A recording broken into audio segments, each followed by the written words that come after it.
Ahora sí. Ahí maximicé la presentación, se sigue viendo, ¿no? Sí, perfecto. Perfecto. Bueno, después de la alta presentación que mandó Santi, me toca a mí, voy a hacer lo máximo que pueda, pero bueno, la charla que me tocó a mí es acerca de específicamente autenticación y autorización, ¿sí? En un contexto de explicar un poquito los conceptos de OAuth, ¿sí? Los flujos de OAuth y OpenID Connect. Además de eso, cómo lo implementa un producto, por ejemplo, como Keycloak, ¿sí? Y después ver todo lo que vamos a ver en la PPT directamente sobre la herramienta y jugar un poquito con un par de flujos de OAuth a nivel de demo, ¿sí? Desde cero, ¿sí? Desde que se baja Keycloak desde el sitio hasta que se deja funcionando y se hace los diferentes logins. Así que tal vez tiene un nivel, arrancamos de un nivel muy básico, sí, que es el por qué llegamos a necesitar algo como OAuth y como OpenID Connect, ¿sí? Y voy a arrancar de lo más básico, que es cómo se resuelve la autenticación en una aplicación. ¿Por qué se necesita que una aplicación tenga una autenticación? Es decir, la aplicación necesita saber quién es la persona que está intentando usarla. Lo que sí, no me están viendo a mí, ¿no? Ahora Ahí estamos viendo la pantalla Suerte no. compartida. se veía bien. Ahí. No, Dami, no tenés la cámara prendida por el momento. Para que la pongo, si no, si se corta, la vuelvo a desactivar, ¿sí? Ahora sí te vemos. Bueno, entonces, el por qué una aplicación necesita conocer a la otra persona, ¿no? Es decir, una aplicación para saber quién es la otra persona tiene que probar que esa persona es quien dice ser, ¿sí? Entonces, le pide credenciales, esas credenciales, lo más simple sería que la aplicación lo guarde dentro de la misma aplicación. Entonces, tiene una base de usuarios, compara lo que ingresa el usuario dentro de la misma base y con eso valida que esa persona es quien dice ser. ¿Qué pasa cuando de golpe un usuario tiene muchas aplicaciones, múltiples aplicaciones? Va a tener que recordar una cantidad, un grupo de credenciales diferente para cada aplicación, ¿sí? Ahí es donde tal vez en el mundo corporativo, para evitar que la persona tenga una credencial en la aplicación de gastos, una credencial en la aplicación de, no sé, reporte de tiempos, una credencial en la aplicación en la intranet, por ejemplo, tiene lo que se llama un proveedor de identidades, ¿sí? Que puede estar implementado en un directorio corporativo, en una aplicación específica que guarda credenciales. Entonces, de esa manera lo resuelve,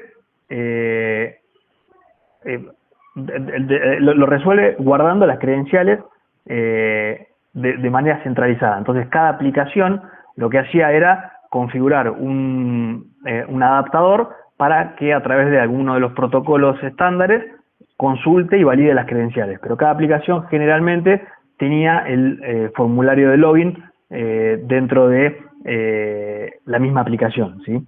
Entonces, ahí, ¿me dan un segundito? Pues, disculpen, ¿eh?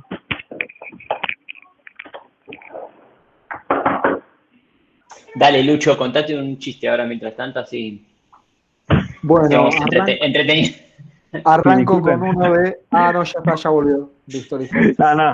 No, lo que pasa es que esto de estar trabajando en casa, no, la abuela no escucha muy bien la tele, entonces, pero bueno, nada, vuelvo otra vez discúlpeme, de forma centralizada tener un proveedor de identidades y que cada aplicación tenga a través de su propio adaptador la configuración para validar las credenciales. Lo que generalmente pasaba cuando esto se fue a la parte web, ¿sí? Las aplicaciones web se empezaron a hacer más populares, para evitar que la persona dentro de la misma aplicación, dentro del mismo navegador, tenga que entrar credenciales varias veces, las mismas credenciales en diferentes aplicaciones, surge lo que se llama el Web Single Sign-On, ¿sí? Son conceptos que yo explico porque después vamos a ver más adelante sobre Keycloak, ¿no? El Web Single Sign-On lo que te permitía es que múltiples accesos de diferentes aplicaciones con un solo login. Vos hacías un login la primera vez y lo que ocurre es que a través de una cookie detecta la segunda aplicación que vos ya estás logueado dentro de ese conjunto de aplicaciones y automáticamente te redirecciona y te loguea en forma automática sin que vos tengas que ingresar nuevamente las credenciales. Cuando esto empezó a popularizarse, ¿sí? Que las aplicaciones empezaron a estar ya directamente en Internet, así todo vos podrías evitar tener, otra vez nuevamente, múltiples credenciales para diferentes sistemas. Entonces, la federación de usuarios lo que te permite es loguear con cuentas, por ejemplo, de redes sociales a diferentes aplicaciones, ¿sí? Y cada aplicación no guarda las credenciales, sino directamente te redirecciona a un sitio donde vos ingresás tus credenciales o tenés tus credenciales de manera centralizada en un lugar seguro y a través de la federación de usuarios vos podés identificarte y autenticarte como persona, ¿no? Y probar que vos sos quien decís ser. Hay un tema que hay que diferenciar entre lo que es la autenticación y la autorización. Uno cuando habla de OAuth, generalmente se tiende a confundir de que es un framework o que es un estándar de autenticación. La autorización en sí es lo que define qué puede hacer una aplicación con los recursos de una persona. Si yo, por ejemplo, tengo dentro de lo que es mi cuenta de Google, el calendario, el mail, las fotos,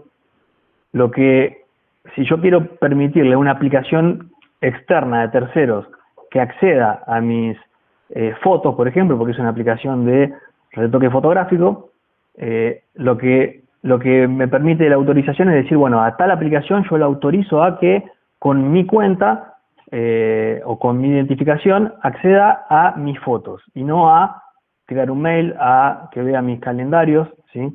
Entonces, la autorización es esa manera de manejar el flujo o es la forma de definir el flujo para que yo le pueda dar permisos a un tercero a acceder a mis recursos, ¿ok? Entonces, para eso se crearon los protocolos de OAuth y OpenID, ¿sí?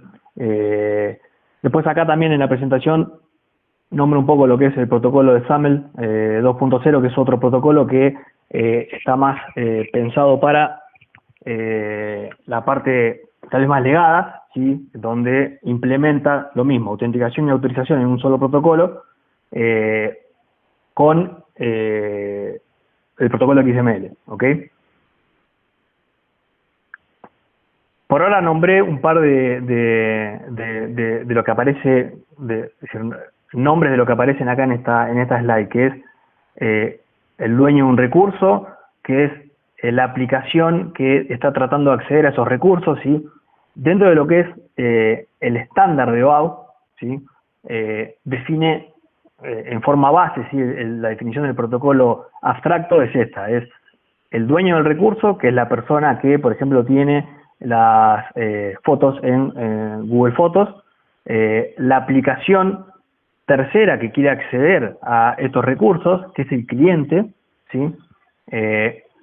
Lo que es un servidor de autorización, que en este caso va a ser Google y es el que va a interceder entre el dueño del recurso y la aplicación cliente para dar o no acceso a esta aplicación.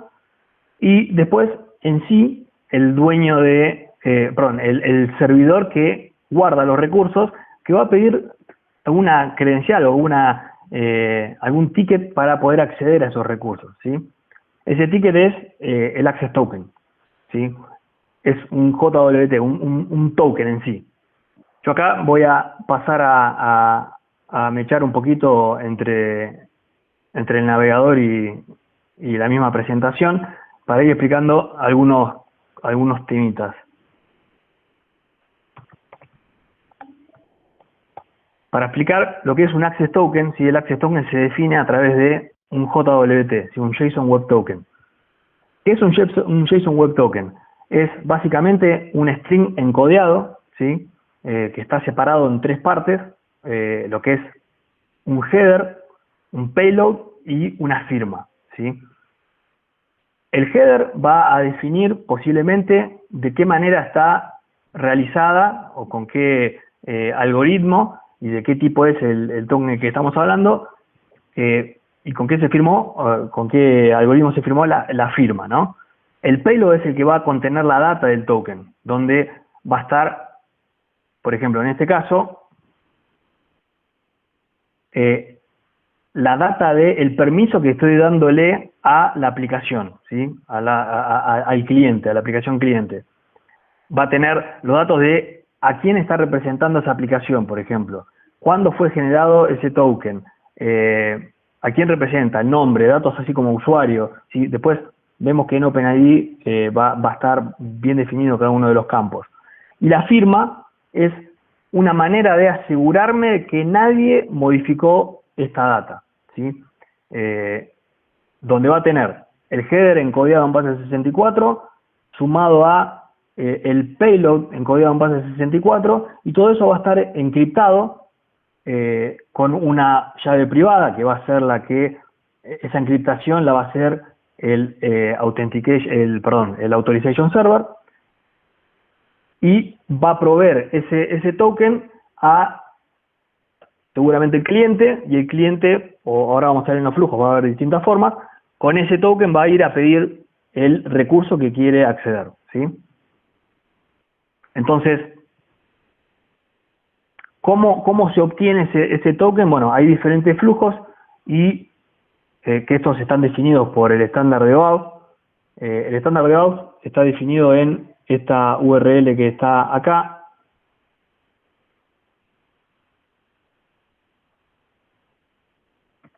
Perdón, bueno, acá abajo.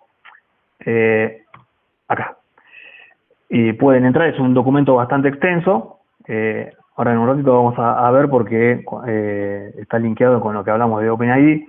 Pero seguramente el flujo que ustedes ya usaron y el más conocido es el del Authorization Code Grant.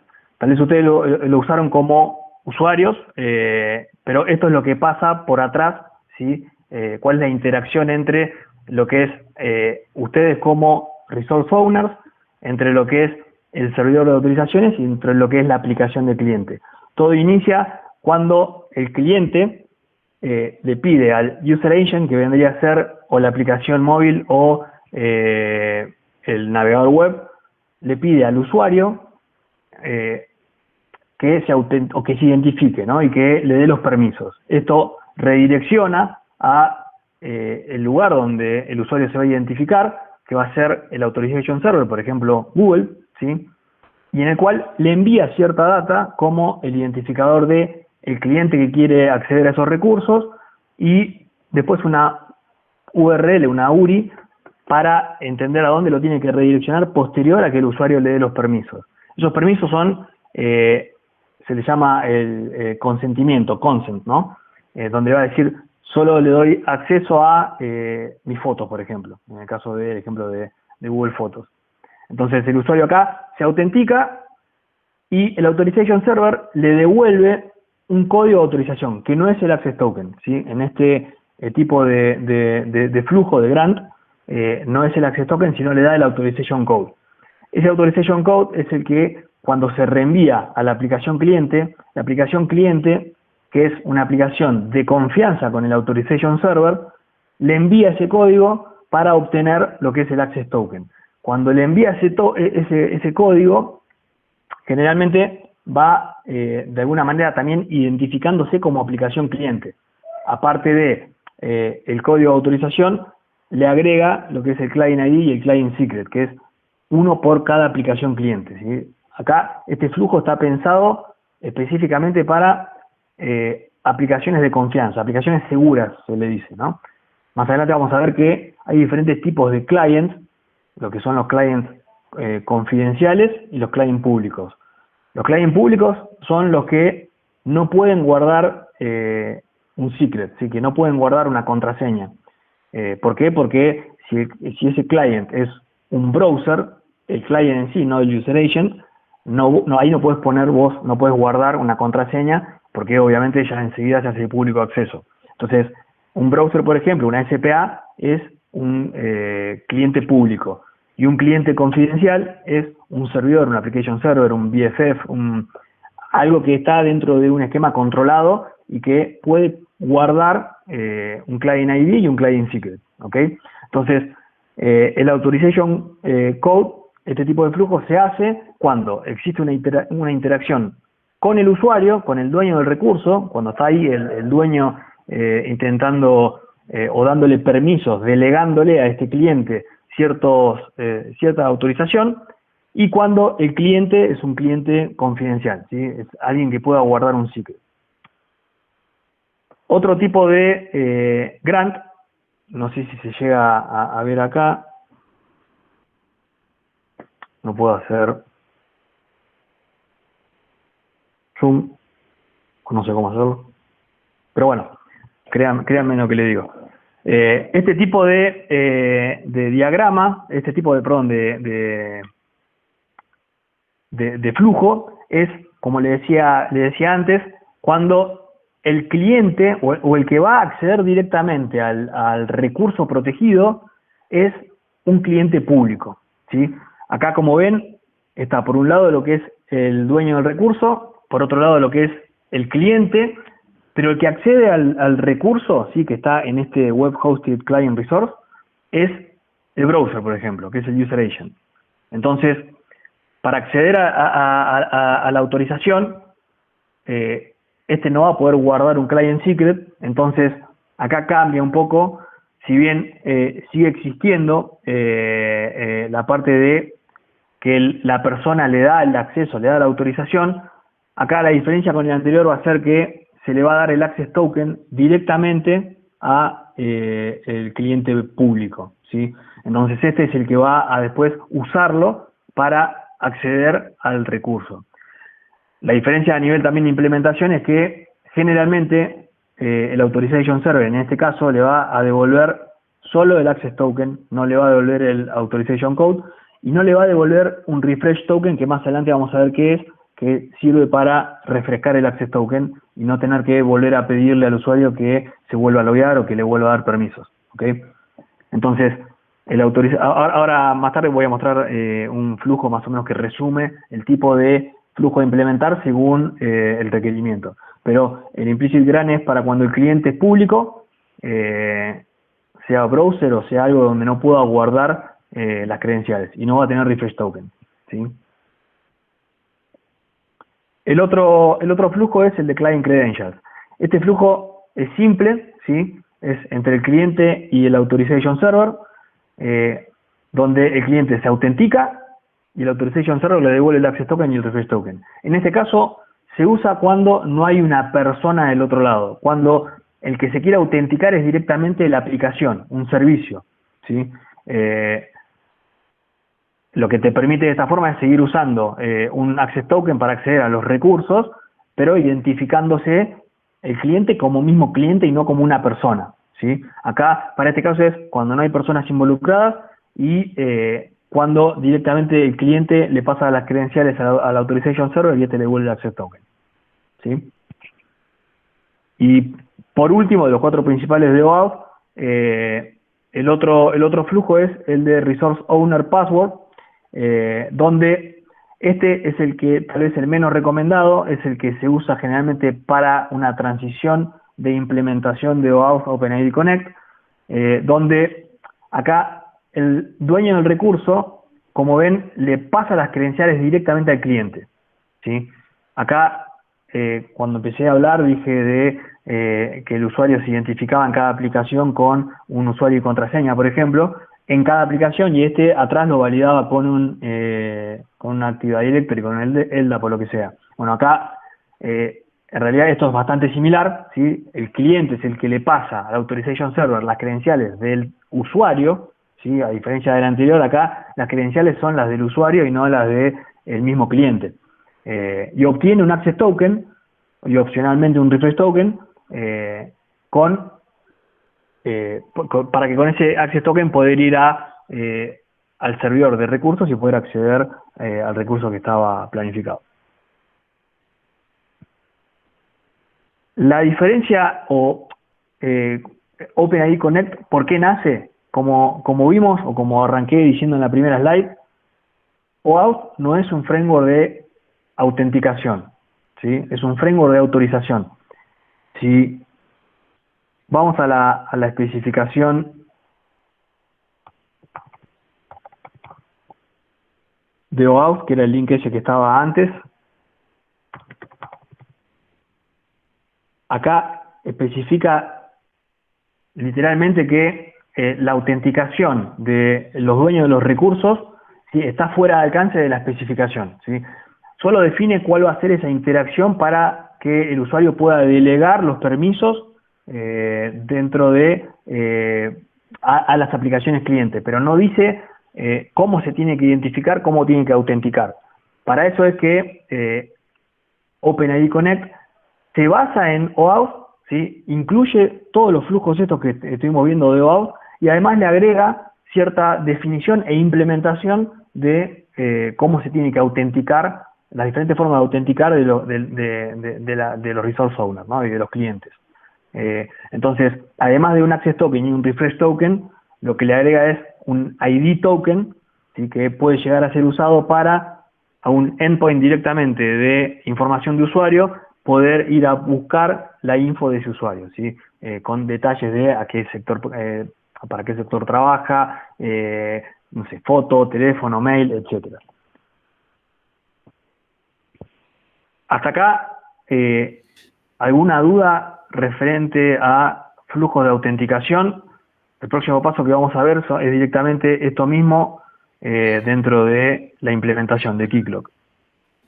Tengo una pregunta. En el caso del Access Token, que decías que tenías el endpoint para recuperar el ID data del usuario, ¿en ese caso el Access Token es opaco? Podría llegar a ser opaco, generalmente no es opaco. Lo que te permite obtener información del usuario es el ID token, ¿sí? El Access Token, como vamos a ver ahora con Keycloak, va a tener data del usuario. Vos podés eliminar esa data y que solo tenga el identificador de usuario a nivel interno de Keycloak, ¿sí? Cuando vos decís un JWT opaco, puede estar encriptado, ¿sí? Puede ser un JWT en el cual se encripta y el único que lo puede desencriptar va a ser el que pueda, el servidor que contenga los recursos.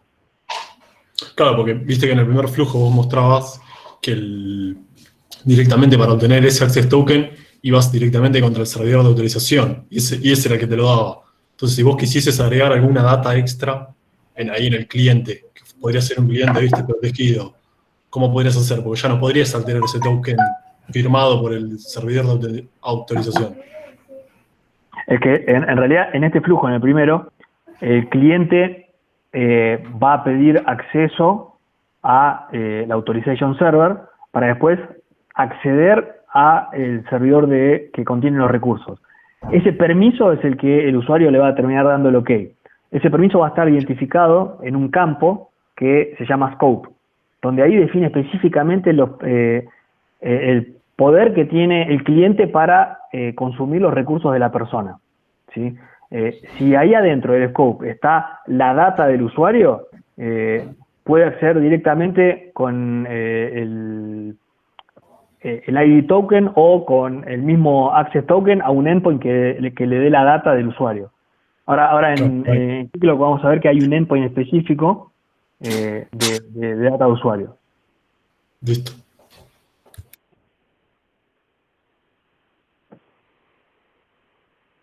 Yo me olvidé de comentar que dentro del esquema de OpenID Connect y OAuth hay algunos conceptos como el tema de diferentes endpoints, ¿no? Está este endpoint de autorización, donde en este flujo el cliente va a redireccionar a un endpoint de autorización donde el usuario va a terminar dándole el consentimiento.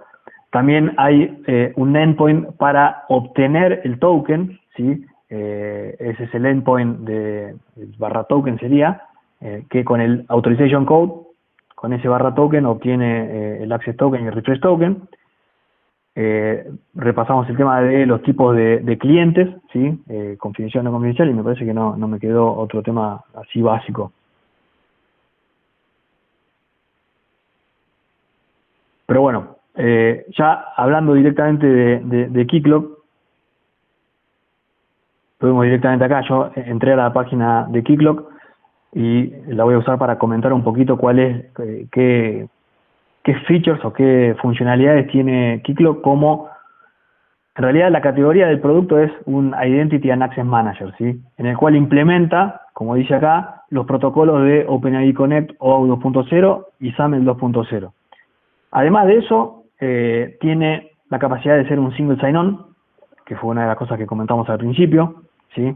En el cual si yo configuro las diferentes aplicaciones web contra Keycloak, lo que va a hacer es, en forma automática, tomar el login que hizo el usuario en una aplicación y de manera automática va a identificarse en la sesión de ese usuario, ¿sí? Así como es un single sign-on, también es un single sign-out. El usuario puede él solo entrar a su cuenta dentro del Authorization Server, que es Keycloak en este caso, y hacer un logout o revocar consentimientos específicos para diferentes aplicaciones, ¿sí? Entonces, centraliza todo lo que es la parte de autenticación y autorización, ¿sí? Keycloak además te permite federar contra redes sociales, contra LDAPs, contra Active Directories corporativos, ¿sí? A su vez puede proveer el servicio de Identity Brokering implementando Keycloak mismo, OpenID Connect y SAML, ¿sí? Así como yo me conecto a Twitter por OpenID Connect para que con mis aplicaciones o las aplicaciones que yo voy a orquestar con Keycloak pueda loguearse con las cuentas de Twitter, por ejemplo, o con la cuenta de GitHub, GitLab, lo que sea. Tiene el manejo centralizado de lo que es la gestión de los usuarios, ¿sí? La administración. Permite de alguna manera configurarse. Ahora vamos a ver en el ejemplo que vamos a hacer. Yo agarro la descarga de la aplicación directamente standalone, pero esto permite funcionar dentro de un clúster de JBoss, por ejemplo, de Application Server. Puedo ponerlo en Docker. Keycloak internamente usa un sistema de caché con InfiniSpan, en el cual puedo configurarlo por fuera o usar el que ya viene por dentro internamente embebido. Puedo sincronizar estas cachés entre diferentes clústeres, por ejemplo. Es totalmente customizable, ¿sí? Puedo ponerle diferentes temas a nivel estético, sí, visual, así como también puedo extender la funcionalidad de cualquier cosa que tenga internamente dentro de Keycloak, desde un flujo de autenticación hasta, no sé, conectores específicos a proveedores de identidad ¿cómo es? O protocolos no estándares, ¿sí? Pero bueno, a nivel introducción de Keycloak, a nivel teórico, este es el resumen, ¿sí? A ver si me olvidé algo. Algo importante, Keycloak por defecto ya viene de caja con un montón de adaptadores, ¿sí? Que son básicamente librerías para que vos puedas integrarte de manera natural con lo que es todo este flujo de OpenID Connect o OAuth, y que vos no vas a tener que configurar o desarrollar, por ejemplo, la consulta para refrescar el token, sino que en forma automática lo va a manejar. ¿Qué más? Domi, ahí te están preguntando si Keycloak es una alternativa open source a Auth0. Exactamente. Auth0 es una gran solución SaaS, que la verdad que también implementa los flujos de OAuth y de OpenID Connect, al igual que Okta, que es otro. Perdón, tanto Okta como Auth0 pueden iniciar las pruebas del minuto cero tiene un montón de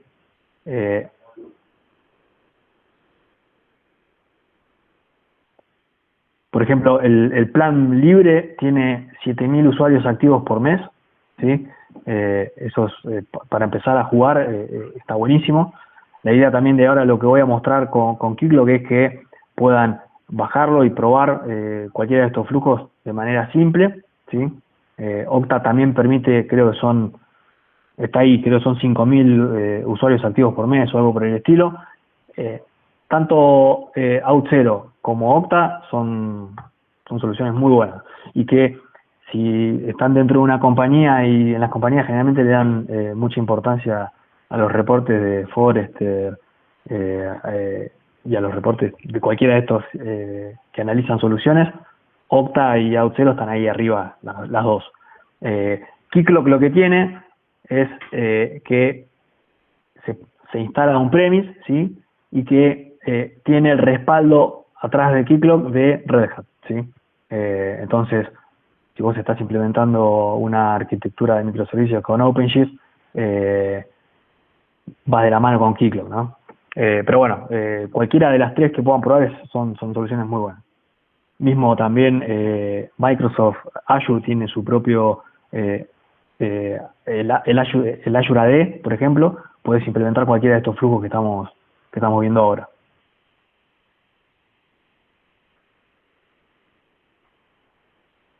¿Estamos ahí? Bueno, si no hay, yo no estoy viendo las preguntas.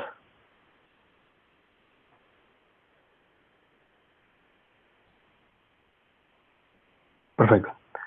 Entonces, lo que quiero hacer es, si ustedes entran a la página de Keycloak, dentro de la descarga se pueden bajar el zip del servidor, ¿sí? Ahora está ya en la versión 9. Yo lo que voy a hacer es, ya lo tengo bajado, voy a desipear el archivo y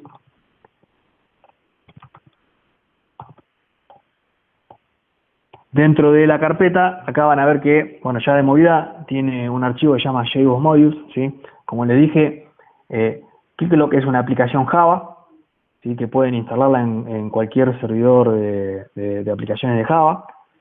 Viene con este zip que me acabo de bajar, viene ya con el JBoss incluido. Entonces, para ejecutarlo es tan simple como ejecutar el comando standalone.sh. Lo pueden llegar a ejecutar también como dominio, ¿sí? Acá vamos a tratar de hacerlo simple.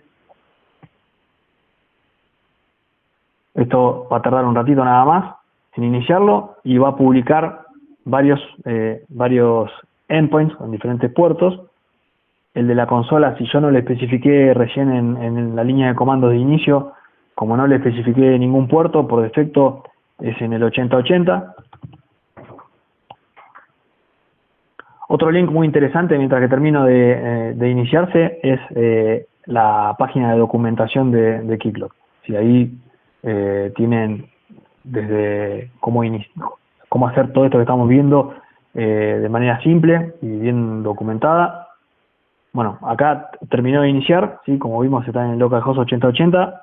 Lo primero que hace detecta que es un primer login, un primer inicio, perdón, y me pide que cree el usuario administrador, ¿sí? Creo un usuario admin con la password admin e inicio de esta forma la interfaz de Keycloak. Vemos que el usuario con el que estoy logueado es el admin, y acá ya hay un primer concepto que tengo que explicar, que es el de Keycloak lo llama Realm, ¿sí? Que es como un territorio en el cual va a agrupar todo esto que vemos acá: usuarios, ¿sí? Grupos, aplicaciones clientes, configuración del mismo Realm, que a tener diferentes Realm puedo jugar con poner diferentes políticas de seguridad para cada uno de los Realm. Lo que sí, los usuarios van a pertenecer a un Realm, ¿sí? Entonces, en este Realm que estamos viendo acá, por ejemplo, el único usuario que hay por ahora creado es el usuario admin, ¿sí? Este Realm es el master. El master es el que viene por defecto y el master es el que va a alojar a todos los administradores de los diferentes realms, ¿sí? Entonces, como para el ejemplo, lo que voy a hacer es crear un nuevo realm, no voy a usar el realm master, entonces voy a crear uno llamado cuarentena, ya que estamos en la cuarentena en LAN. Por defecto me lo va a habilitar, ¿sí? Y acá la vista es exactamente la misma. En usuarios no voy a tener ninguno, porque yo estoy usando el usuario admin, que es de el realm master, y que a su vez el usuario admin obviamente es administrador también de este realm nuevo que acabo de crear. Entonces, antes de crear un usuario voy a mostrarles un poquito algunas de las configuraciones que ya estuvimos hablando, así que es esto de agregarle un proveedor de identidades. Si yo le agrego un proveedor de identidades, lo que vimos, por ejemplo, de redes sociales o alguno que implemente alguno de los estándares, lo tengo que agregar acá. ¿Cómo va a funcionar esto? Cuando vaya a loguearme, en la página del login va a darme la opción de poder loguearme con alguno de estas redes sociales, ¿sí? Entonces, la validación no la va a hacer contra la base de datos local, sino la va a hacer contra, por supuesto, va a redireccionar y va a usar tanto, no sé, Twitter o GitHub o Facebook para la validación de estas credenciales. También puedo configurarle la federación de usuarios, ¿sí? Por defecto puedo configurar un LDAP o un Kerberos, o puedo agregar a través de, como les dije, estas extensiones, Keycloak las llama las SPI, ¿no? Que son interfaces para extender la funcionalidad. Yo puedo programar mi propia SPI para que vaya a federar contra otra cosa, sea un Excel, puedo programar lo que quiera en Java para poder modificar este tipo de comportamiento. Después tengo otras configuraciones, como por ejemplo cuáles son los flujos de autenticación, si vengo desde el browser, si vengo desde un Direct Grant, si vengo desde un HTTP Challenge, si hay diferentes formas. Keycloak te da, además de esto de alojar las identidades, te da todo lo que es el manejo de estos flujos, desde el formulario web de login propio de Keycloak hasta no sé, la funcionalidad de que el usuario pueda entrar a una consola web para ver dónde está logueado, cuáles son sus sesiones, que pueda hacer un logout de una sesión en particular, que pueda revocar consentimientos, lo que sea, ¿sí? También Keycloak soporta, y es algo que no lo nombré, segundos factores de autenticación, ¿ok? Por defecto, Keycloak te da soporte para,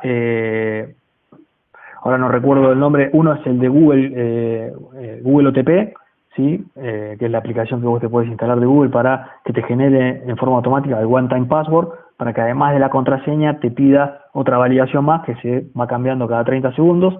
Y hay otro más que ahora no me acuerdo cuál era, que te permite configurarlo.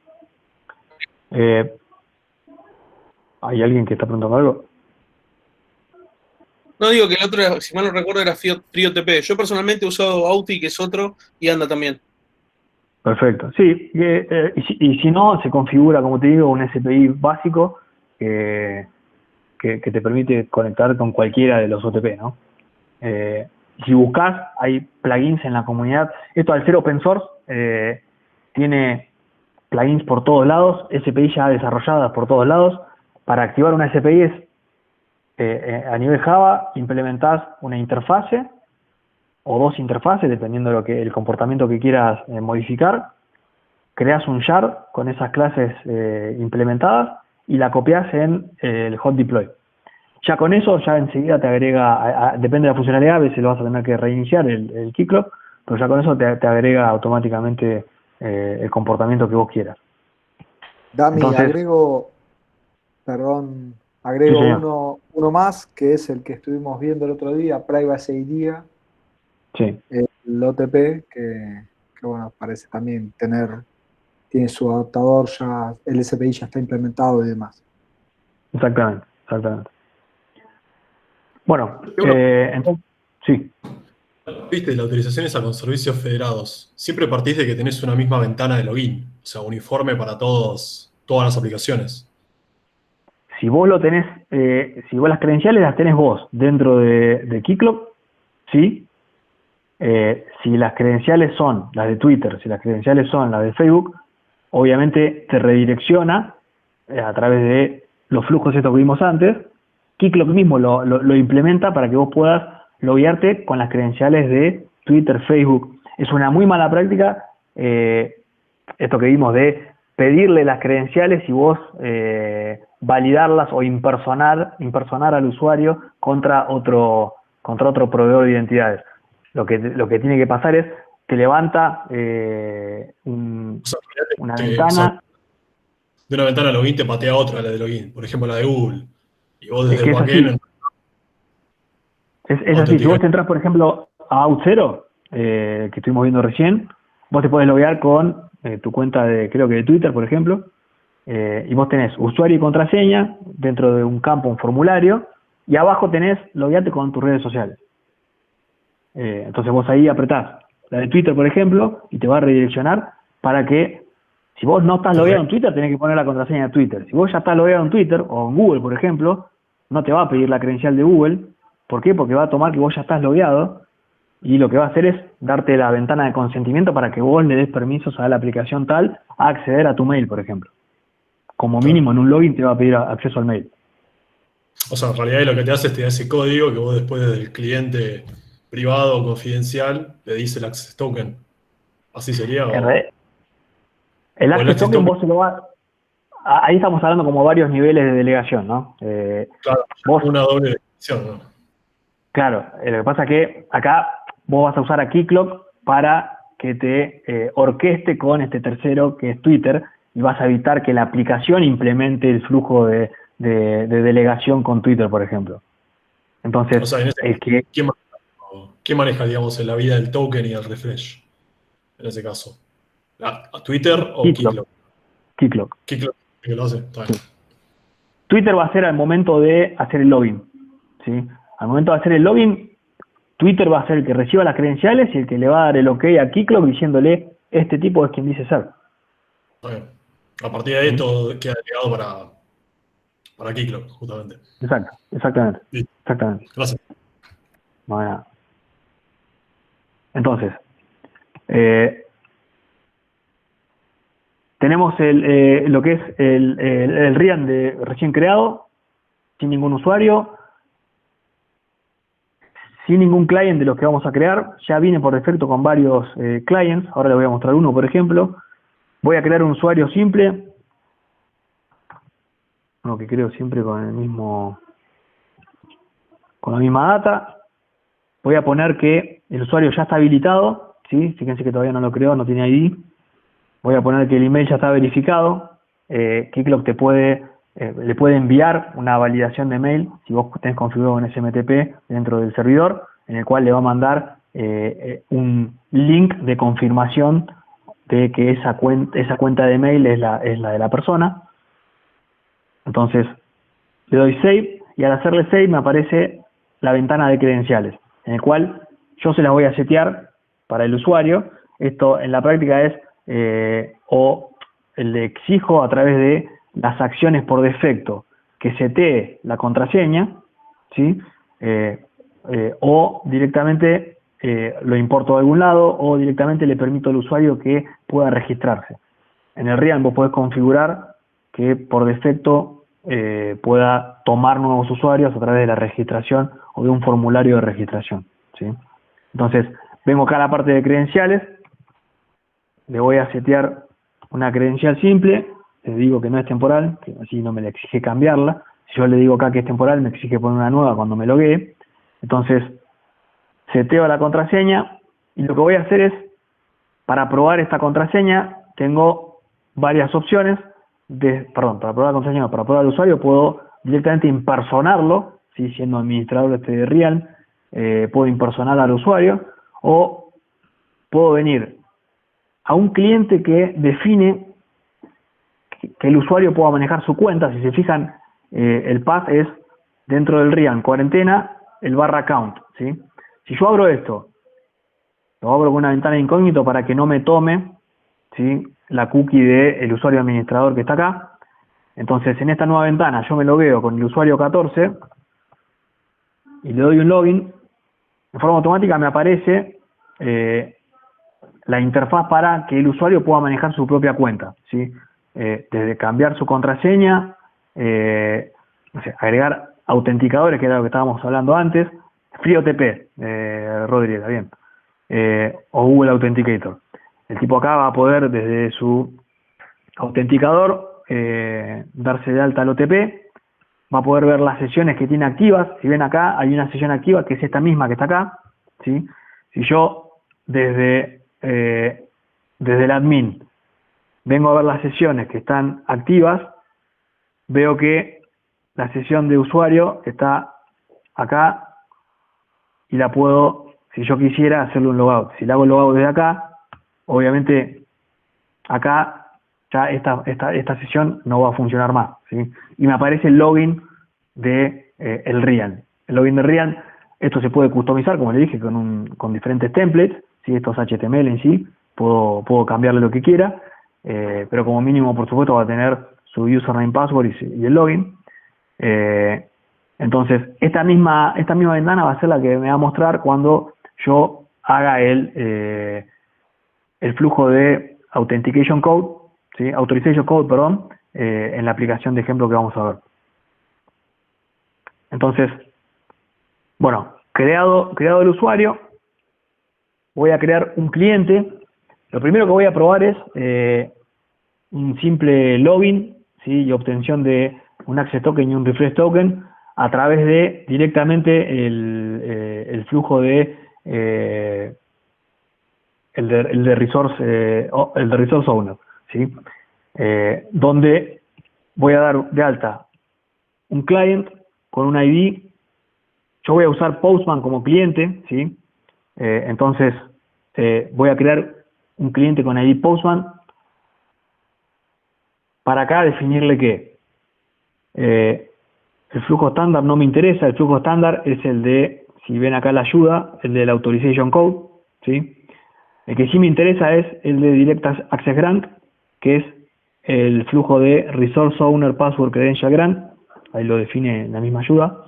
Este es el que voy a utilizar ahora. Acá tengo el tipo de cliente, ¿sí? Cuando hablamos del tipo de cliente habíamos dicho que podía ser confidencial o público.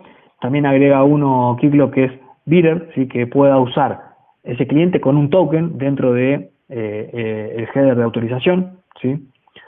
Para este caso yo voy a probarlo desde el Postman, va a ser una prueba simple, no voy a ponerle ningún tipo de contraseña ni client secret, sí voy a usar la contraseña del usuario, voy a loguearme directamente con las credenciales del usuario. Si yo pusiese acá que es confidencial, aparte de poner, bueno, acá como yo deshabilité el standard flow no me aparece en el URL, a ver si lo guardo, me va a aparecer un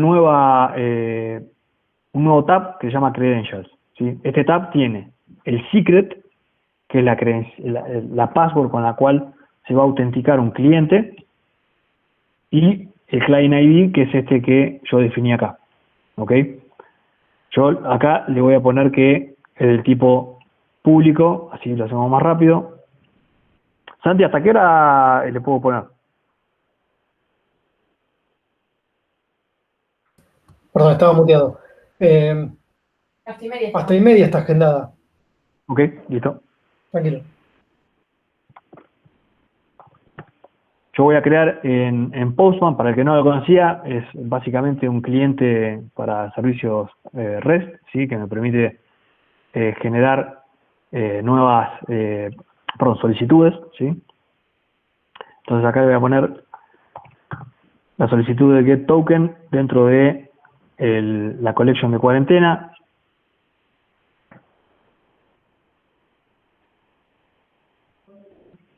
No sé por qué me lo está mostrando así. Ahí está. Acá lo que me pide es que le ponga la URL a la cual voy a obtener un token. Antes habíamos hablado que el estándar te define diferentes endpoints para poder hacerle las solicitudes, ¿sí?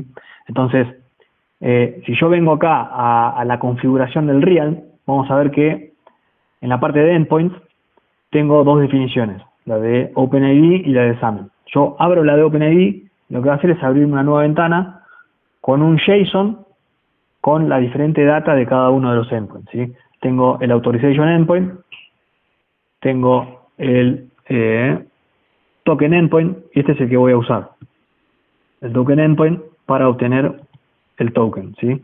Después está el token de introspección, que es un endpoint donde yo puedo, con un access token, por más de que el access token sea se autovalide, es decir, si yo tengo una clave pública para validar la firma, con eso me doy cuenta que nadie modificó nada del payload ni del header. Entonces, pero así todo yo puedo tener un endpoint dentro de Keycloak donde pasándole un access token me diga si es válido o no es válido. Eso también es parte del estándar, ¿okay? Entonces, bueno, con ese endpoint vengo acá y lo que voy a hacer es, acá me permite Postman ponerle el tipo de seguridad. Ahora no tengo ninguna seguridad. Si este fuese un cliente confidencial, debería de poner que es del tipo Basic Authentication, y acá le podría poner el Client Secret y el Client Secret y el Client ID. Entonces, dentro del body le tengo que pasar cierta información, ¿sí? Si van a la documentación de Keycloak, como ejemplo, esto estaba acá, si no me equivoco.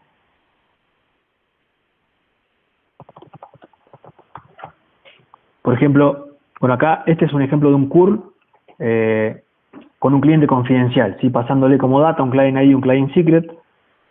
Como yo no estoy usando un cliente confidencial, lo que voy a hacer es pasarle el dato grant type password y username y contraseña. Acá se fijan, bueno, acá está haciéndole un login al real master, yo no lo voy a hacer contra el master. Entonces vengo acá, grant type del tipo password y después username, password. Si no me equivoco, eso es todo. Le doy send a esto mismo y me dice que en realidad no es un get, sino es un post, ¿sí? Y ahí me dice que client credentials quedó como confidencial.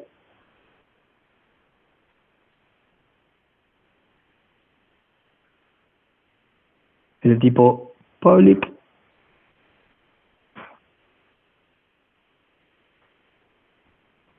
Extraño.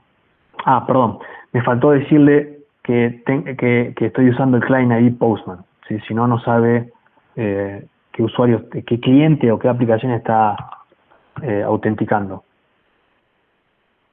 Entonces ahí le pongo el client ID como dato, ¿sí? Y el client ID como argumento, y el Postman, que es el client ID valor. Esto me devuelve, como ven acá, un 200, ¿sí? Y me da un access token, un refresh token, y después cierto dato que viene adentro del token, pero que esto ya me lo da explotado para que yo pueda parsearlo desde cualquier aplicación de forma más fácil, ¿no? Acá, como vimos, ya me da un scope. Este scope está definido acá adentro, ¿sí? Yo voy a mostrarles el contenido del access token en la página esta de jw.io, que lo que hace es me parsea, me desencodea el JWT, y vemos datos como la expiración, ¿sí? En el cual este access token vence a las 18:13, por ejemplo, son las 18:09. ¿Cuándo fue generado este access token? Bueno, un montón de datos por quién fue, cuál es la audiencia, ciertos datos como los roles. Más adelante vamos a ver un ejemplo porque en el acceso a ciertos servicios voy a necesitar que el usuario tenga un rol definido, ¿sí? Entonces, nada, cierta información. Y acá alguien me había preguntado el tema de los datos que pueda llegar a contener un token. Acá está configurado por defecto que te devuelva todos los datos que tiene el usuario, ¿sí? Definidos en ese formulario básico que te da Keycloak.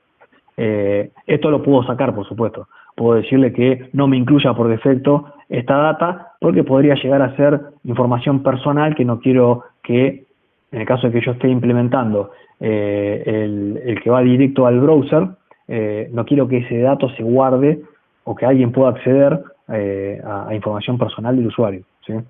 Entonces, nada, este es el contenido. Muestro rápido un poco el refresh token.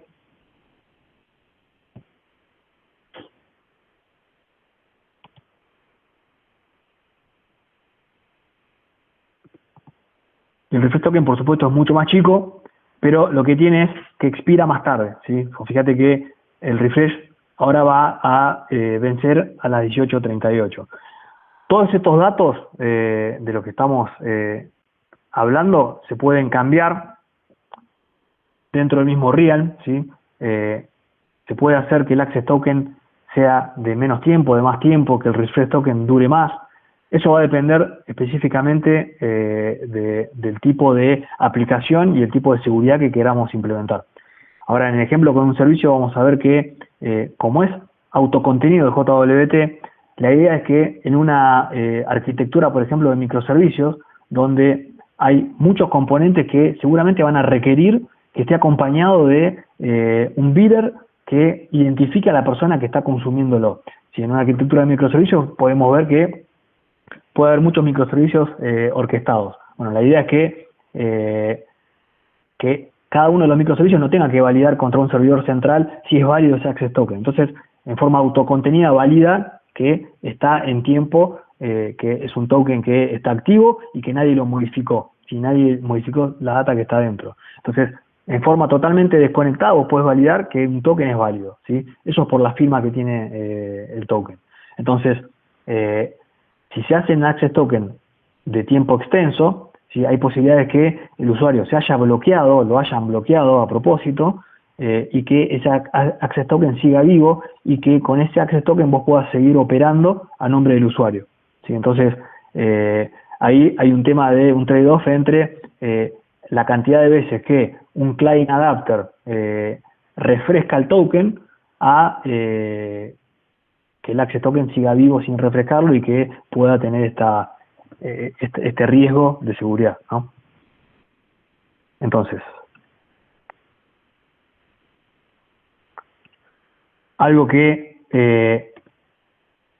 es útil o que a mí me es útil es el de poder, digo, esta data que está acá, si yo ahora quiero refrescar porque está vencido el Access Token, yo lo que hago en Postman es, en este tab de test, lo que puedo hacer es darle un script para que tome los valores de el Access Token y el valor del Refresh Token y me lo guarde en variables. Entonces, cada vez que yo tengo que refrescar, llamo directamente al valor de la variable Refresh Token y lo envío al endpoint, ¿ok? Entonces, yo acá, si esto lo vuelvo a ejecutar, lo que va a hacer es, en la variable Access Token y Refresh Token, me va a setear específicamente estos valores que me dio. Esto lo hago porque, ya que está, aprovecho y les muestro el Refresh Token, ¿sí? Entonces, lo único que yo tengo que cambiar para el Refresh Token, obviamente no le paso username, no le paso password, ¿sí? Porque yo con el Refresh Token vuelvo a obtener un nuevo Refresh Token y un nuevo Access Token. Entonces, lo único que tengo que dejar es el client ID, que es el Postman, y como grant type le pongo Refresh Token. Y le tengo que pasar en sí también el Refresh Token dentro de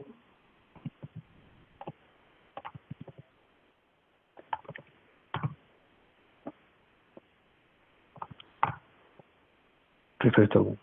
Entonces, si yo lo ejecuto, me vuelve a dar un nuevo Access Token y un nuevo Refresh Token. Y como ya lo tengo scripteado acá para que me lo guarde en las variables, puedo usar el mismo.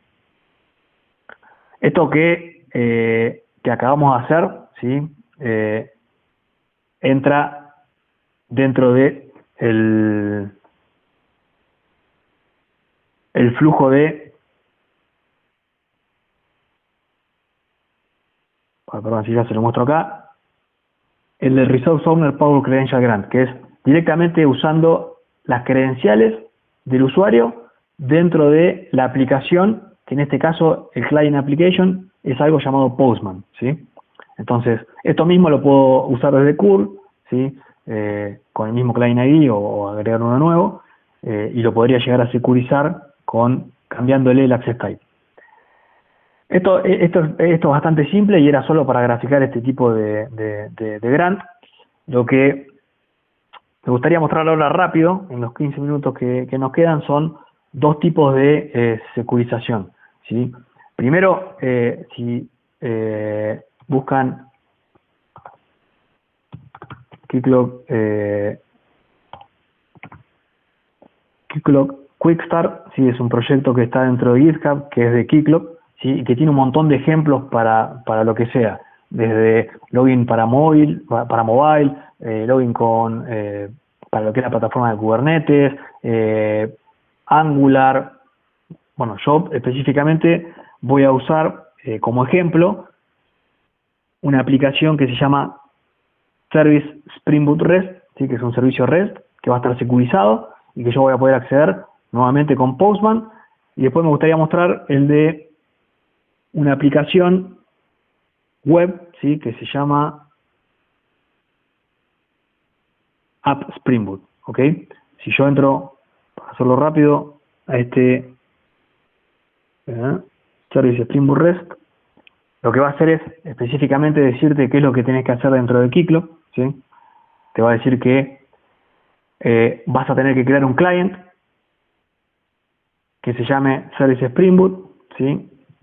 Que vas a tener que, del tipo OpenID Connect, voy a hacerlo.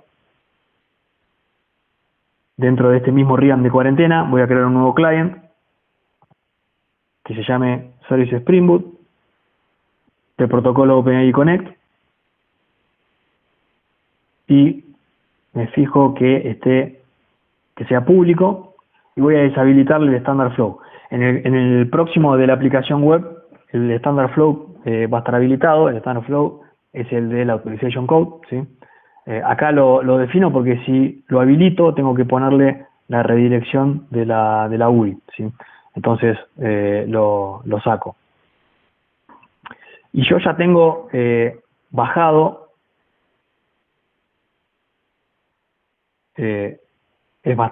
son bastantes proyectos, ¿sí? Entonces,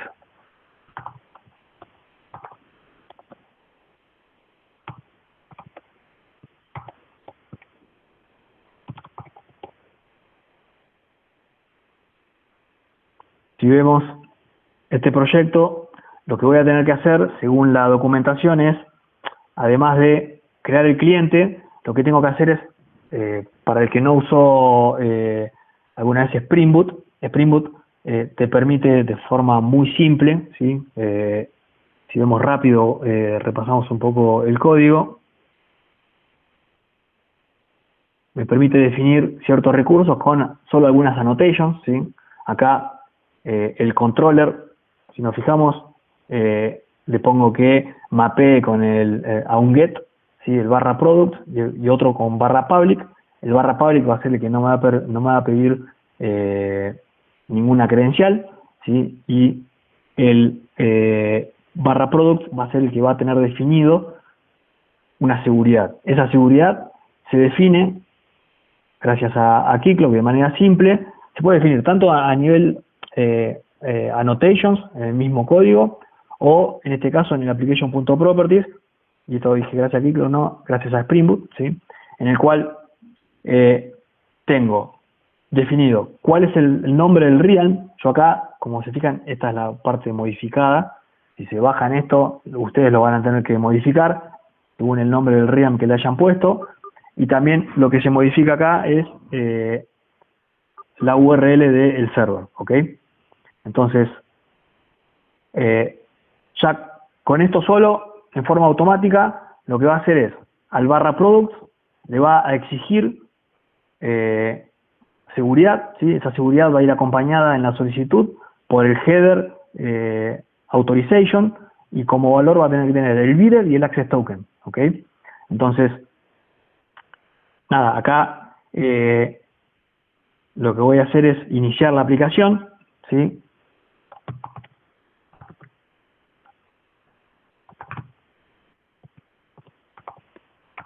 Con este comando de Spring Boot Run. Esto lo que hace es levantarme de la aplicación y publicarme el servicio. Mientras que se inicia, lo que voy a hacer es agregarle, según el código, el usuario tiene que tener el rol llamado user, ¿sí? Como rol. Entonces voy a venir acá, primero voy a crear el rol, ¿sí? Que se llame user. Y lo que voy a hacer es agregárselo al usuario, ¿sí? Voy a ir a la parte del usuario. Yo puedo agregárselo a un grupo y a los usuarios agruparlo dentro del grupo, y por ende esos son los que va a heredar del grupo, ¿no? Acá en este caso, como es algo simple, lo único que voy a hacer es agregarle, ya me aparece como rol disponible el rol user, lo agrego, ¿sí? Entonces, ahora cuando le vaya a pedir, cuando me vuelva a loguear a través de este mismo request que había hecho antes, dentro del access token me va a pedir, me va a devolver que tiene el rol de user. Lo que voy a hacer acá es hacer un request a, no me acuerdo cuál era el puerto que estaba publicado, el 8081.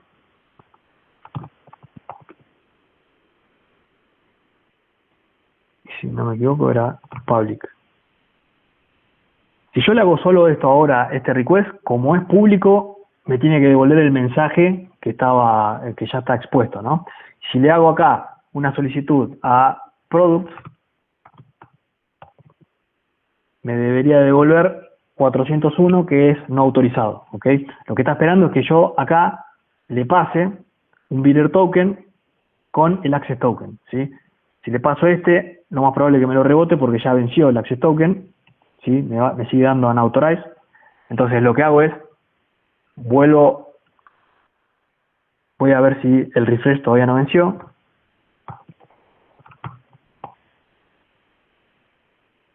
De hecho no venció, entonces ahí supuestamente no le volví a pedir las credenciales al usuario, y ahora mando la solicitud y me devuelve la data del servicio el servicio que tienen. Entonces, lo que acabamos de hacer es cómo securizar, ¿sí? un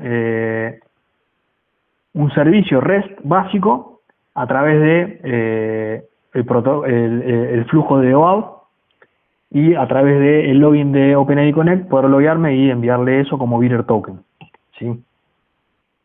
¿Hasta acá alguna pregunta con respecto al servicio? Ahora lo que queda es el ejemplo de una aplicación, que de hecho esa aplicación consume este servicio, y la aplicación lo que va a hacer es loguearme con el login de Keycloak, ¿sí? Una pregunta rápida. Sí. Dijiste que se podían poner las properties de la application, o también podías hacerlo directamente en el controller. Claro, depende el framework que estés usando y la versión de la librería que estés usando. Estas validaciones de roles o validaciones de seguridad las vas a poder poner en diferentes lugares. Acá, de hecho, no estamos usando ningún... sí, estamos usando el client adapter de Java, si no me equivoco. Rápido muestro dentro de la documentación. Tenemos...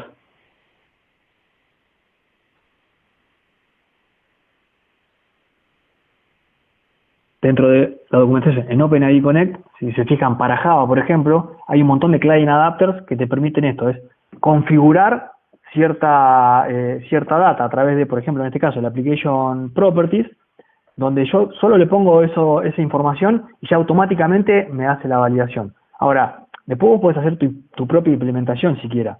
Hay algunas librerías de Java que te permiten usar el estándar de OpenID Connect, y que va a esperar que en el header venga el bidder, y esa propia librería va a ser la que se encargue de parsearla y aplicar su propia lógica. Acá en este caso, en este ejemplo que estamos viendo, es en el application.properties. específicamente. Y después otra pregunta, la parte de la autorización es a nivel de rol que tiene asignado el usuario por endpoint. Perdón, ¿cómo? La parte de autorización es a Acá, nivel de rol. acá en sí no estamos viendo ninguna autorización del lado del dueño del recurso, ¿sí?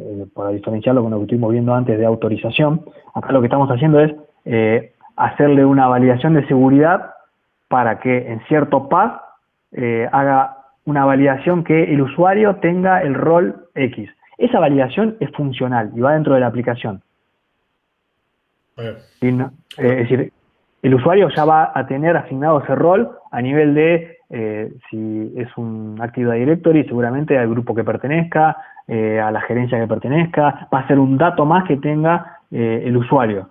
Después Claro. vos haces otra validación de seguridad a nivel de aplicación, adentro de la aplicación. Claro, y se puede hacer, por ejemplo, a nivel endpoint esa autorización, esa verificación de autorización. Exacto. De hecho, ahora está hecho a nivel endpoint porque va al /product, por ejemplo.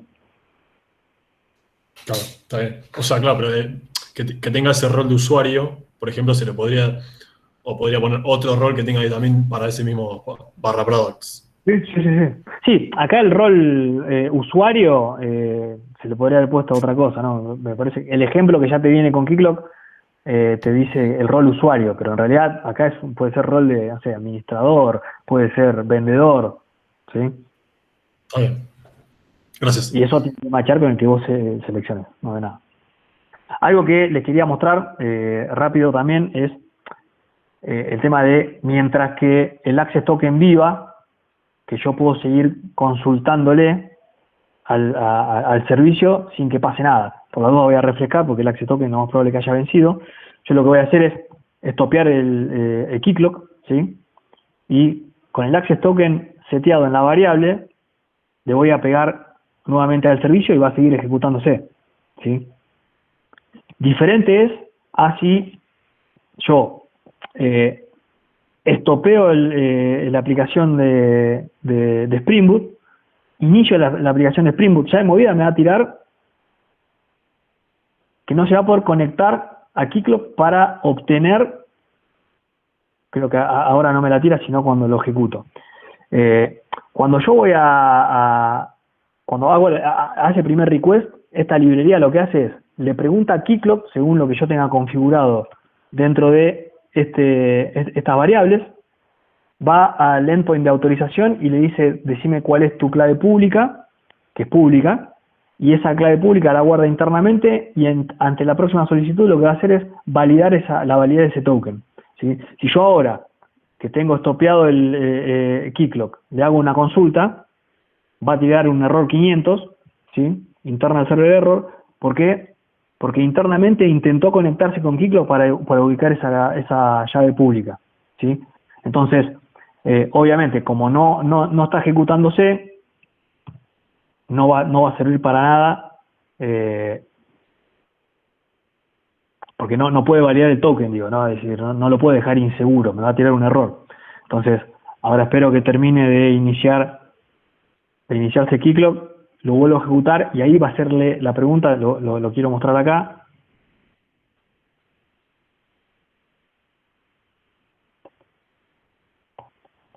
Bueno, todavía no termina de iniciarse Keycloak, ahí está. Si yo vuelvo a hacer la pregunta, la consulta al servidor de productos, ahí me devolvió bien la respuesta, y si nos fijamos acá, lo que hace es carga a este endpoint, va y le hace la consulta. Si vemos este endpoint es dentro del realm que nosotros creamos, ¿sí? Un dato de un well-known. Vamos a entrar a esta URL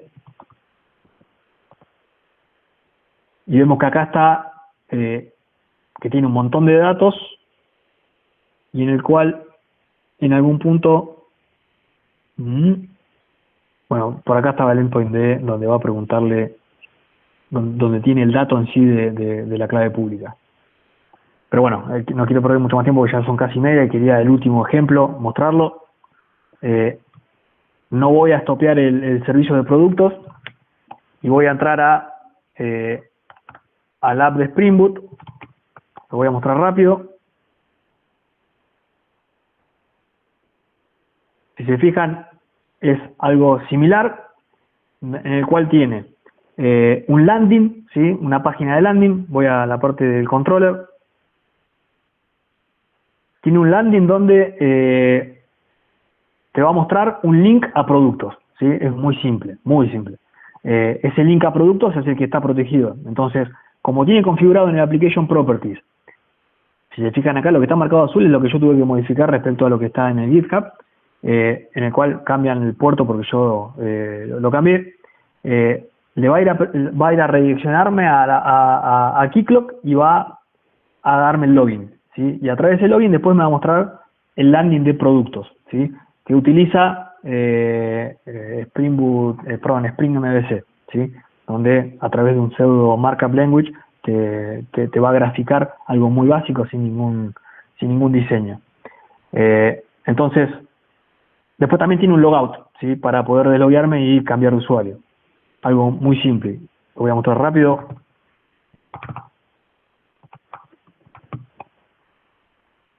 Ejecuto la aplicación de Spring Boot. Nuevamente, ya tiene configurada la forma de conexión a Keycloak, ¿sí? Sabe cómo ir a redireccionar y a preguntar. Una vez que inicie, voy a entrar al 8082. ¿Terminó?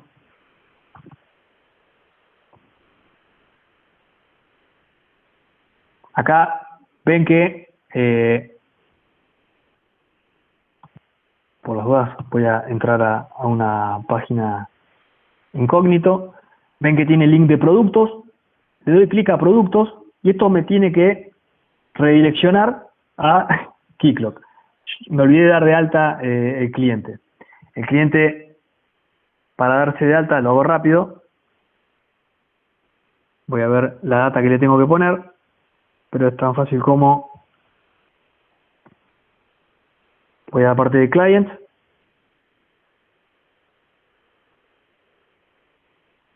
creo uno nuevo llamado App Spring Boot.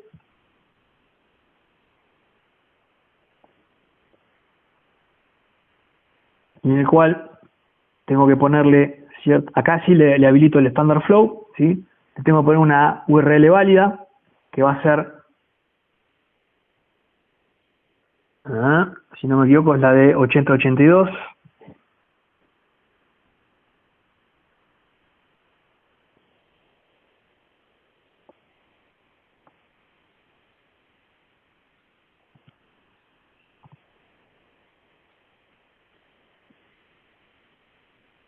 Creo que con eso ya estaba. Asterisco. Ahora vamos a... ¿Cómo? En redirection urino tiene que tener un asterisco, un asterisco al final. Sí, tenés razón.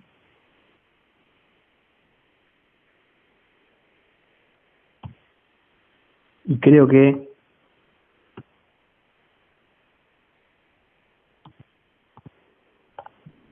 root va acá. Muy bien, en el comentario. No estoy seguro si tengo que reiniciar la aplicación de Spring Boot.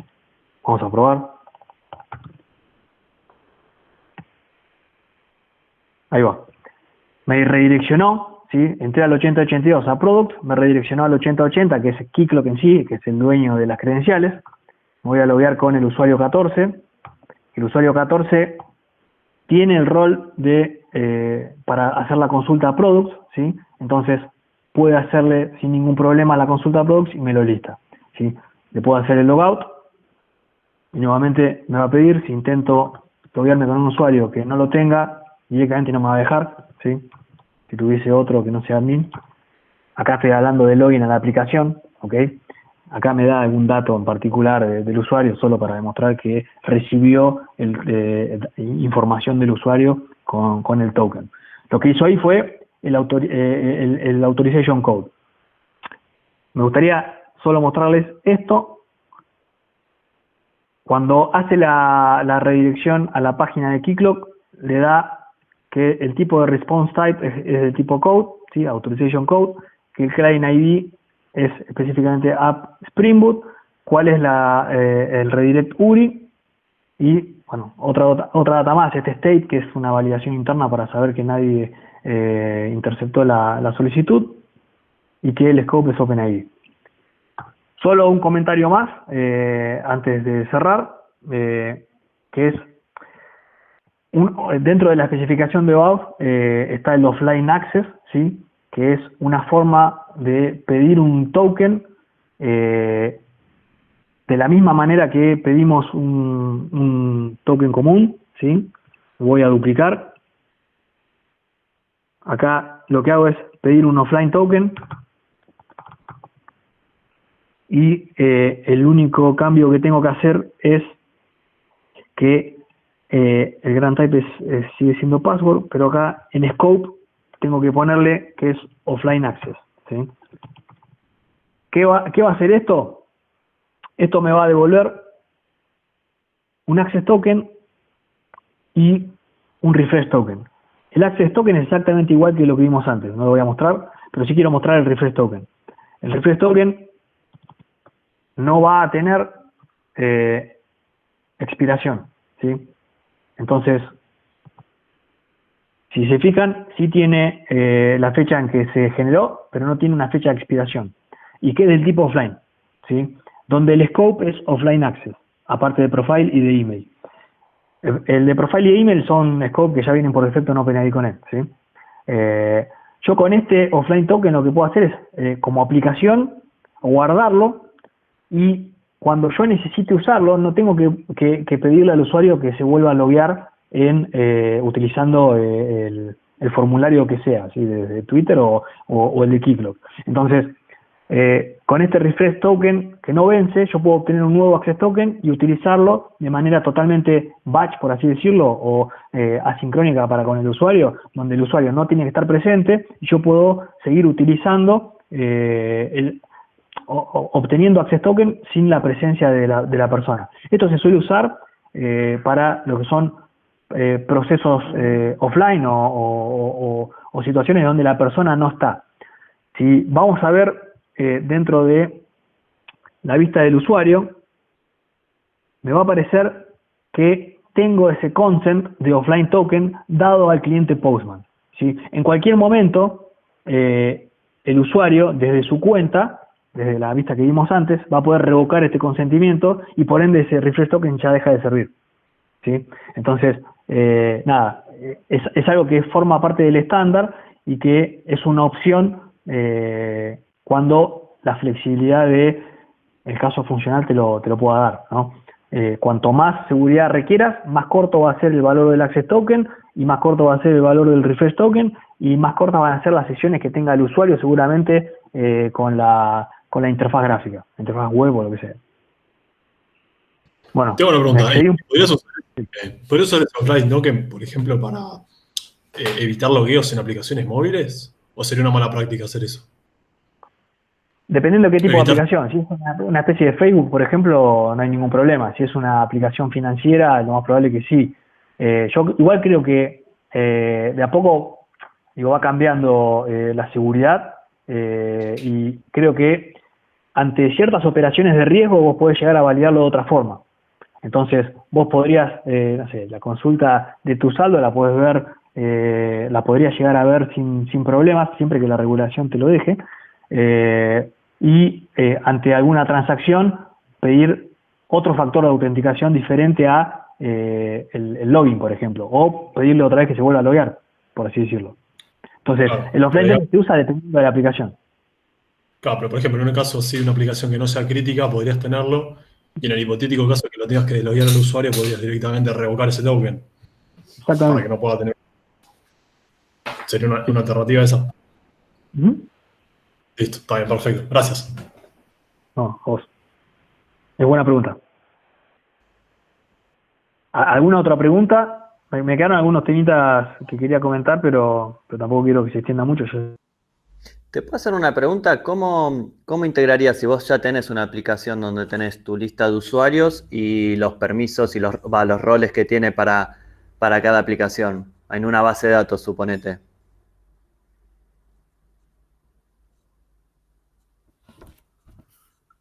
¿Me escuchan? Hola, hola. ¿Te escuchamos? Sí, se escucha. No, se me cortó porque estaba por el teléfono antes, por eso. Bueno, nada. ¿Alguna consulta, alguna duda? Sí, Dami, te hicieron una pregunta recién. Seba, ¿querés repetirla? Claro, sí. ¿Cómo harías para integrar, en el caso en que vos ya tuvieras tus usuarios y los roles que tienen para cada aplicación en una ¿Seba? base de datos, por ejemplo? Si lo podrías Bueno, integrar, que Keycloud los lea de ahí los roles. Vos podés llegar a utilizar esa misma conectada a Keycloak, ¿sí? Con un adapter en particular. Como yo te dije, viste, vos podés federar tus usuarios con LDAP, con Kerberos, o podés vos tener tu propio adapter que sea con una conexión a la base de datos. Ya existen en Internet, y si no, es muy simple la creación. La federación de usuarios puede ser activa, es decir, que no guarde nada Keycloak y que lo utilice todo en la base de datos directamente, o lo podría llegar a importar, ¿sí? Y que lo empiece a usar Keycloak como base de tus usuarios. Está bien. Un tema que quiero comentar también es, hablando de si ya tenés cosas legadas, por ejemplo, la base de usuarios no es algo legado, pero podrías usarlo acá. Pero si tuvieses una aplicación legada que vos no podés modificar el código para que sea OpenID Connect, para que sea OAuth. Keycloak provee algo que se llama Gatekeeper, ¿sí? Keycloak Gatekeeper, que es como si fuese un proxy que vos podés configurarlo adelante de tu aplicación, configurar la seguridad entre tu aplicación y este Gatekeeper, y este Gatekeeper lo que hace es, exponer la funcionalidad de OpenID Connect.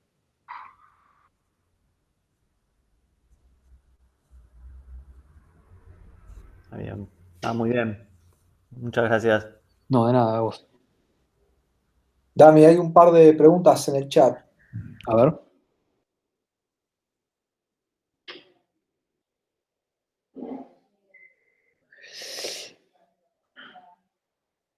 La tuya es, ¿qué tan mala práctica es tener la clave pública almacenada internamente? En la aplicación, cliente ninguna. De hecho, la clave pública es pública. A lo sumo, la mala práctica será que cuando cambie, porque las claves se refrescan, es una buena práctica cada X cantidad de tiempo ir refrescándolas, a lo sumo será que te va a quedar desactualizada, pero a nivel de fuga de información, un riesgo de que la clave pública no pasa nada, lo ideal sería cada X cantidad de tiempo refrescarla, ¿no? Por supuesto. Que es lo que hace el client, hace eso, básicamente. El adapter, digo. Después, Cristian pregunta, para arquitecturas de microservicios en donde tenés algún API Gateway como Kong o Triskele, ¿hay alguna recomendación a seguir? Sí. Perfecto. Tenés dos opciones con el tema API Gateway. Por ejemplo, vos podrías poner, en este caso, un API Gateway como Kong, por ejemplo, donde, no sé si se llega a ver o se ve chiquito, donde Kong lo único que hace es exigir en la publicación de las APIs que venga con un token en la solicitud. Entonces, no importa de qué cliente venga, el cliente se va a encargar de hacer la orquestación con Keycloak o con el proveedor de identidades, y acá el API Manager va a recibir directamente la solicitud con el Access Token, e internamente, si vos tenés securizado la parte de tu parte middleware o backend, podrías o no propagar ese token, ¿sí? Hay otra opción que es, y a ver si me aparece acá, bueno, está el plugin estándar de OpenID Connect, en el cual, a ver si, creo que era de Nokia, perdón, que lo busco, pero me gusta mostrarlo más gráficamente. En este caso, el OpenID Connect Provider se conecta directamente con Kong. Entonces, este caso, ¿para qué es útil? Cuando yo tengo una SPA, por ejemplo, que accede directamente a los recursos. Los recursos están en el API Gateway, del API Gateway para atrás, digo, y lo que hace acá en este caso es, este plugin es el API Gateway, el que se conecta con el OpenID Connect Provider, y es el que guarda la relación entre la cookie que tiene la SPA y el Access Token y el Refresh Token, pero lo guarda dentro de Kong, ¿sí? Entonces, al browser, al User Agent, nunca le llega el Access Token y el Refresh Token. E internamente, en este caso, de Kong hacia las APIs que están por atrás de Kong, lo único que hace en este ejemplo es, en vez de propagar creo que de hecho por defecto lo propaga igual, el Access Token, pero le da una información dentro de un campo que se llama XUserInfo y le dice quién es el usuario, ¿sí? Pero, como te digo, después la propagación del API Gateway para atrás va a variar mucho, depende de la situación. Si es un segmento de red totalmente controlado y vos lo único que querés tener es la identidad de la persona, pero no validar nada de seguridad, con este XUserInfo basta y sobra. Si vos querés aparte validar temas de seguridad, vas a exigir que tu microservicio, por ejemplo, exija tener un bidder token. Pero eso depende de cada situación. No sé si se entendió. Cristian.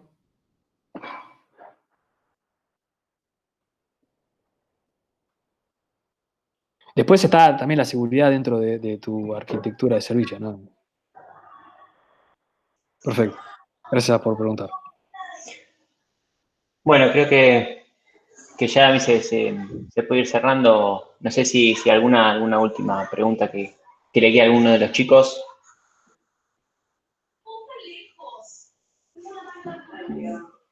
Bueno, Damián, gracias por la explicación. La verdad que estuvo súper interesante. Espero que a todos los chicos que se quedaron en alta convocatoria para hacer viernes. Gracias por quedarse. Casi 7 de la tarde. Así que bueno, vamos cerrando esta. ¿Cosas? ¿Cómo? ¿Después vas a compartir todo? Lo que quieran, ¿sí? Dale. Esto está, digo, para los que por ahí no están al tanto, esto después se va a subir al canal de YouTube, así que la charla va a estar ahí pegada. Así que bueno, gracias a todos por participar, a Santi y a Dami sobre todo por haberse copado. Ya en los próximos días vamos a estar anunciando la nueva fecha con el temario y todo eso. Así que no sé, ¿alguien más tiene algo que agregar? Si no, ya vamos cerrando la semana. Bueno, vamos terminando acá la grabación y buen fin de semana para todos.